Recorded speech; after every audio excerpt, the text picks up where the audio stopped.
Kenapa atuk kita boleh kerja dekat tempat yang sama selama 30 tahun tapi cucu dia asyik tukar kerja setiap 6 bulan? Kenapa setiap generasi akan rasa generasi lama ni kolot dan generasi baru ni manja? Apa punca wujudnya jurang di antara generasi ni?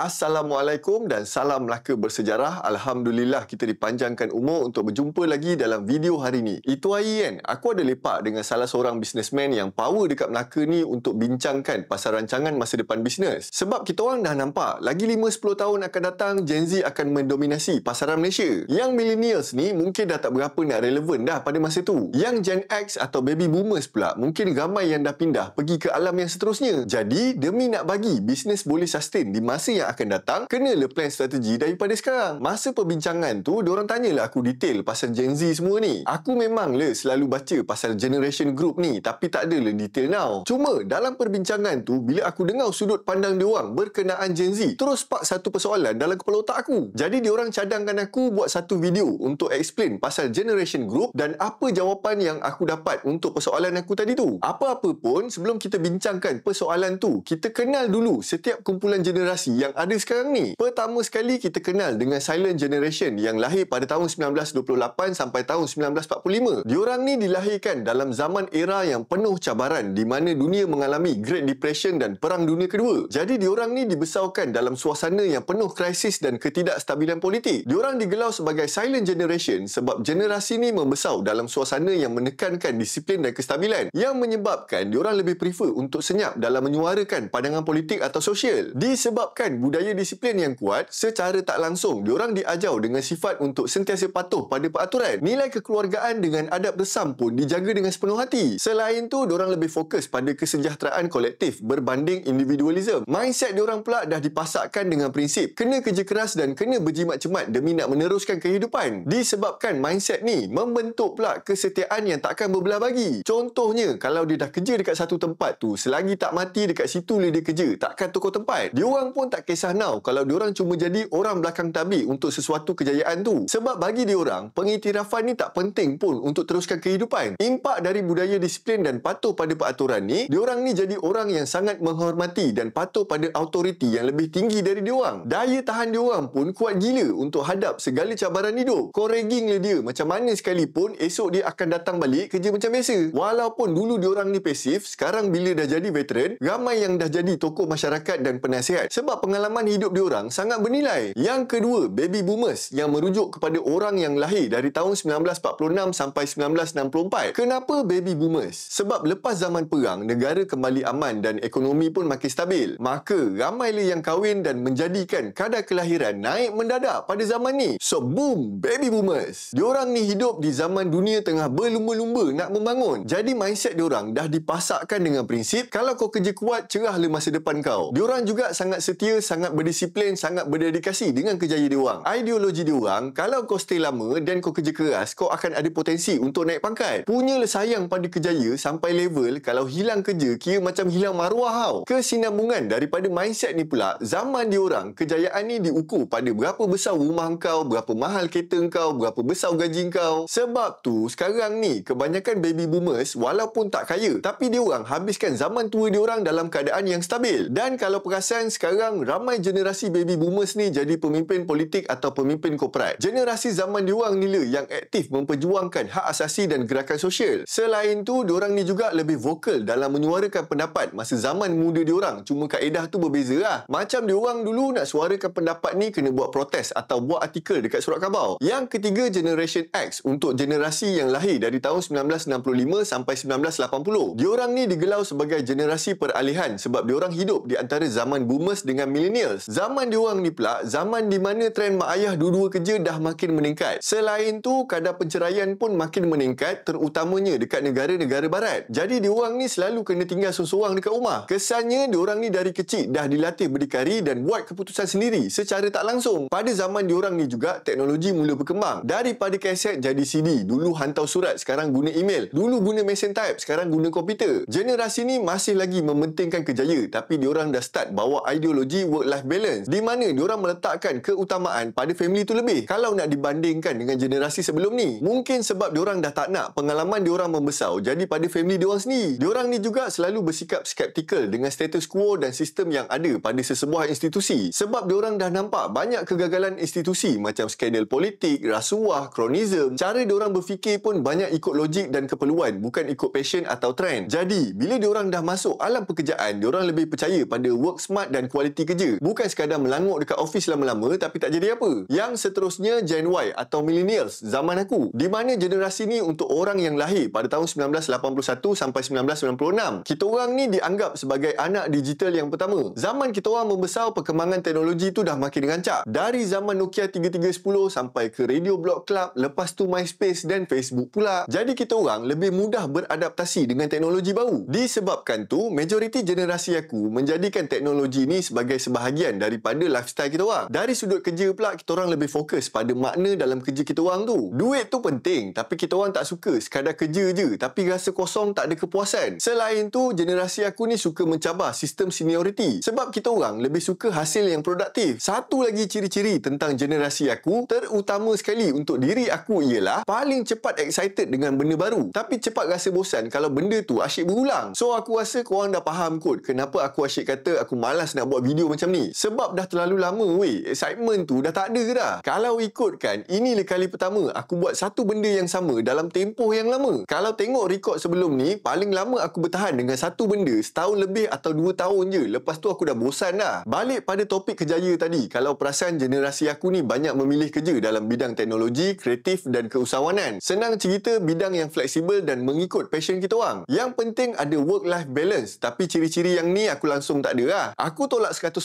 work-life balance ni. Sebab selepas Tuhan, aku nak mengabdikan diri aku untuk kerja aku sampai mati. Okay, next kita ada Gen Z yang lahir pada tahun 1997 sampai tahun 2012. Diorang ni pula, masa diorang membesar dah ada wifi yang laju, dah ada smartphones, dah ada social media. So diorang ni bukan sekadar pengguna internet, tapi diorang dah menjadikan internet ni sebagai kerjaya. Contohnya jadi content creator, influencer, social media branding dan sebagainya lah. Cerita pasal content kan, disebabkan aku pun content creator, aku ada baca satu kajian di mana Gen Z ni memang suka content yang pendek dan jujur. Disebabkan diorang dah biasa dengan benda-benda yang pantas ni, ramai Gen Z ni tak ada kesabaran untuk hadap satu proses yang secara azalinya memerlukan masa yang lama. Cerita pasal jujur pula, diorang ni dah membesar dengan macam-macam jenis konten, yang mana majoritinya kalau kita tengok, kita tahu benda ni lakonan yang dirancang. Jadi diorang ni dah hargakan konten yang real. Kalau diorang dapat tahu konten atau figura tu fake, diorang akan keluarkan budaya cancel diorang. Selain tu, disebabkan diorang ni membesar dengan info yang terlampau banyak dari internet, mindset diorang banyak berpegang pada nilai kebebasan, kesihatan mental dan identiti diri sendiri. Nilai-nilai ni yang membuatkan diorang ni punya emosi dan sosial jadi kompleks dan susah nak faham. Kalau kau perasan, dulu mana ada nak borak sangat pasal mental illness ni. Even aku sendiri, walaupun orang yang rapat dengan aku kata aku ni ada something wrong, jiwa aku sendiri yang menolak untuk ada mental illness ni. Sebab aku atau orang keliling aku menganggap sakit ni adalah satu kelemahan yang akan membawa pada kegagalan. Tak kisahlah sakit fizikal atau mental. Maka dengan itu, kalau aku sakit, aku prefer tak pergi check supaya aku tak tahu aku sakit apa.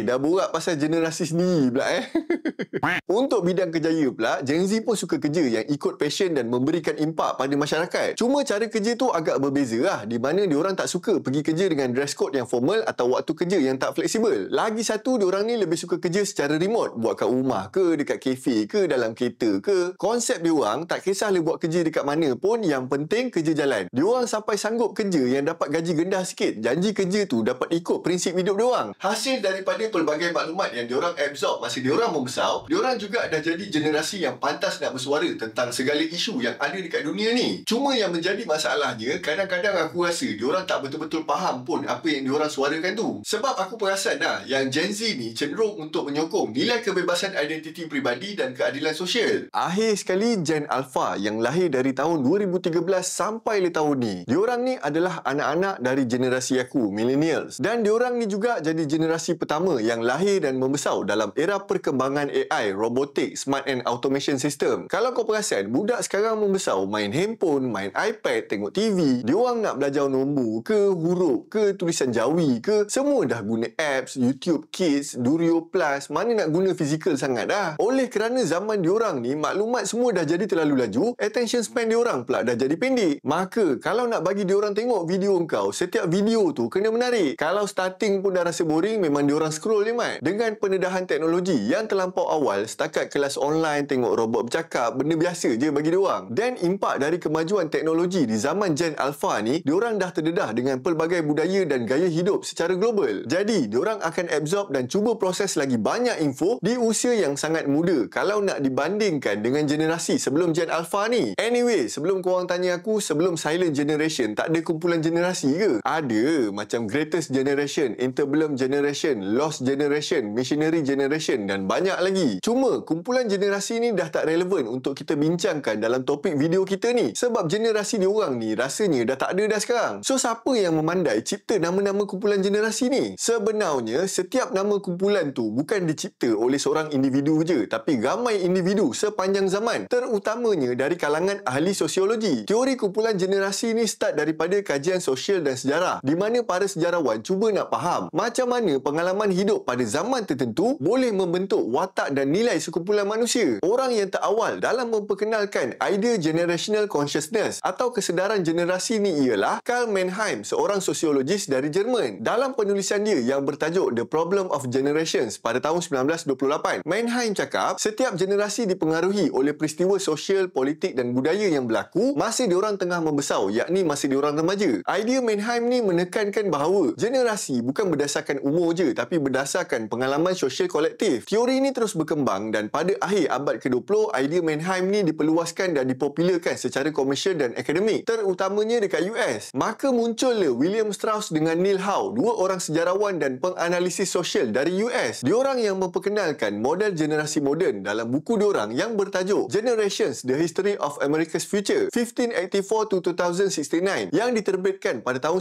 1991. Model ni berdasarkan konsep generational cycles, di mana satu cycle akan ada 4 musim sejarah dan 4 pola generasi. Cycle ni akan berulang setiap 80 ke 90 tahun mengikut anggaran kitaran hayat manusia. 4 pola tu ialah prophet atau idealist, nomad atau reactive, hero atau civic dan artist atau adaptive. Setiap pola tu pula muncul 4 musim sejarah, iaitu High, Awakening, Unraveling dan Crisis. Daripada diorang ni juga, nama-nama macam Baby Boomers, Generation X dan lain-lain ni jadi popular dan digunakan sebagai terma tak rasmi kepada setiap kumpulan generasi. So dah sampai sini, korang boleh faham tak penerangan aku pasal setiap generasi dan dari mana datangnya nama-nama kumpulan generasi ni? Setiap generasi ni ada ciri-ciri yang berbeza, di mana ciri-ciri ni dibentuk berdasarkan apa yang diorang lalui dari zaman kanak-kanak sampai dewasa. Sekarang kita balik pada persoalan yang terlintas dalam kepala otak aku masa kita orang meeting itu hari. Persoalan yang spark dalam kepala aku ialah kenapa setiap kumpulan generasi terdahulu akan kutuk kumpulan generasi selepas dia. Macam sekarang kan, millennials asyik kutuk Gen Z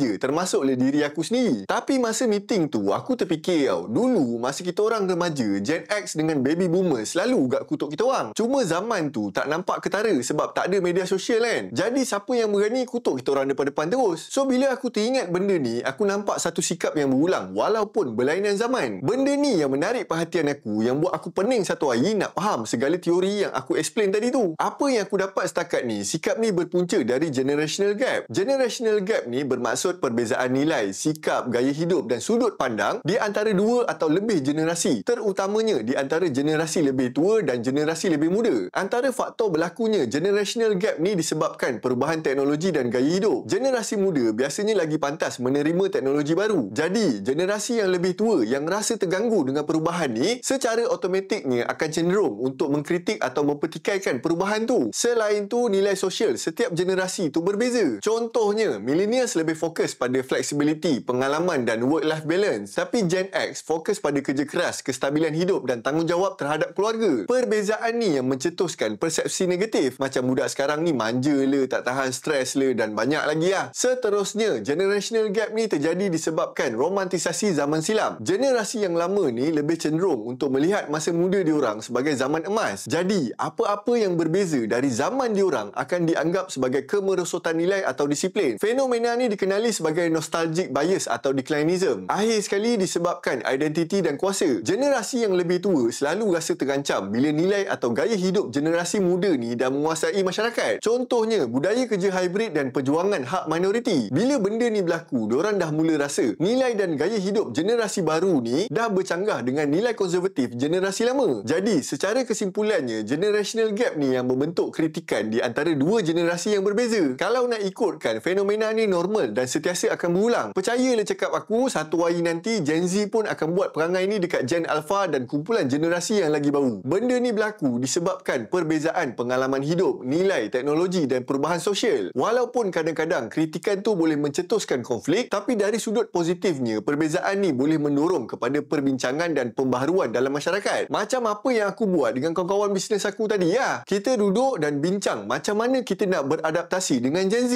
Dalam masa yang sama, kita tak hilang semua nilai-nilai yang kita perjuangkan selama ni. Tapi of course, generasi lama dan generasi baru kena ada sikap toleransi supaya kita jumpa titik persamaan untuk mencapai objektif masing-masing. Secara tak langsung, benda ni akan mewujudkan keseimbangan di antara tradisi dan kemajuan. Jadi untuk millennials yang berniaga, instead of kita busy kutuk Gen Z ni, better kita sama-sama fikir macam mana kita nak beradaptasi dengan diorang supaya bisnes kita boleh kekal relevan 10-15 tahun akan datang. Macam tu lah lebih kurang dapatan aku berkenaan persoalan aku tentang kumpulan generasi ni. Tapi aku yakin korang yang menonton ni, baik Gen Z atau millennials mahupun Gen X, mesti ada pendapat korang sendiri. Cuma aku rasa penonton aku ni ramai millennials dengan Gen X je. Gen Z tak minat sangat video aku ni. So, kalau korang ada pandangan, pendapat, nak tambah atau nak betulkan fakta aku, dipersilakan tulis dekat ruangan komen. Minta maaf anda kata aku ada terkasar bahasa atau tersalah fakta. Terima kasih, jumpa lagi dalam video yang seterusnya. Assalamualaikum dan salam Melaka bersejarah.